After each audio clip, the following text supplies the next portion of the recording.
आज मी तुम्हाला दाखवणार आहे आपल्या लाडक्या गणपती बाप्पाचे फेवरेट उकडीचे मोदक. मी इथे ओलं खोबरं घेतलेलं आहे. त्याला असं जर गॅसवर गरम केलं तर ते फास्ट निघतं. ही तुमची टिप झाली. त्याचे बारीक बारीक तुकडे करून घेऊया आणि मग त्याला मिक्सरमधून काढून घेऊया. तुम्ही खोबऱ्याचा किसही घेऊ शकतात. आता आपण ह्यात सारण बनवूया. खोबऱ्याचा किस आणि थोडंसं गूळ आणि तूप याचं आपण सारण बनवून घेऊया.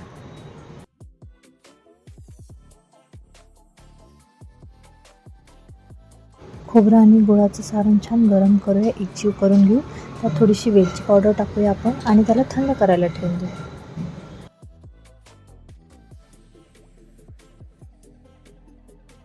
आता इकडे आपण मोदकासाठी पीठ घेऊया. थोडंसं मी पाणी घेतलं आहे ग्लासभर, त्याच्यात थोडंसं वाटीभर दूध घेतलं आहे, तूप घेतलं आहे आणि आपण इथे टाकतो तांदळाचं पीठ.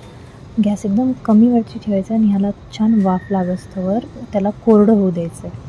एकजीव करून घेऊ. हातावरती छान लागेल असं थोडंसं गार गरम करून तुम्हाला एकदा मळून घ्यावं लागेल. ते एकजीव करून घेऊ.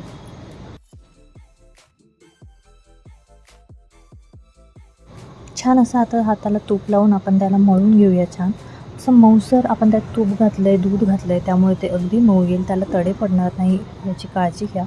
हळूहळू बनवा. सारण इथे गार झालेलं आहे. आपण आता थोडंसं लाटून आणि त्याला एकदा तुम्ही साचाही यूज करू शकता, नाही तर हातानेही मोदक बनवू शकता. याला आपण नंतर वाफून घेऊया तुपात. मी ते खमंग ढोकळ्याचं जे भांडं आहे त्यात घेतलेलं आहे. छान असं एकजीव करून गार करून आणि मग त्याचे मोदक करून थोडंसं वाफ लावून शिजवून. आपल्या लाडक्या बाप्पासाठी मोदक करायचे म्हटल्यावर थोडंसं पेशन्स तर हवा, नाही का? थोडा वेळ लागेल पण होईल हळूहळू. तुम्ही प्रयत्न नक्कीच करून बघा. उकडीचे मोदक हे फार अवघड असतात असं म्हटलं जातं, पण तसं काही नाही आहे. तुमच्या मनात भावना आणि जिद्द पाहिजे की तुम्ही हे बनवू शकता. आणि खरंच एकदा सुरू केले ना तुम्ही की थांबू नका, हे होईलच. शेपकडे बघू नका, चवीकडे बघू नका. बाप्पाला हे मोदक आवडणारच आणि भावनेने बनवल्यावर ते चविष्ट होणारच. आता इथे पाणी गरम झालेलं आहे. मी छान त्याच्यावरती केसर टाकलं, खाली तूप लावून घेतले, मोदक लावले आणि याला 10 to 15 मिनिट्स मी वाफवलेलं आहे.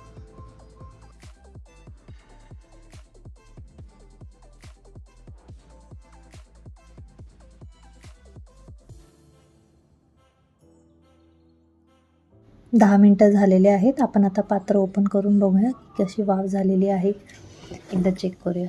अरे वा, एकदम सुंदर. आणि त्यात ते जे केसरचा जो रंग मिळाला आहे त्याला पिवळसर, खूप खूप छान. इतके चविष्ट झाले होते ना मोदक. माझ्या पिल्लूलाही खूप जास्त आवडले. बाप्पालाही प्रसाद दिला. भक्ती आणि भावनेने बनवलेले हे उकडीचे मोदक बाप्पाला नक्की आवडतील. कुटुंबासह तुम्हीही एन्जॉय करा.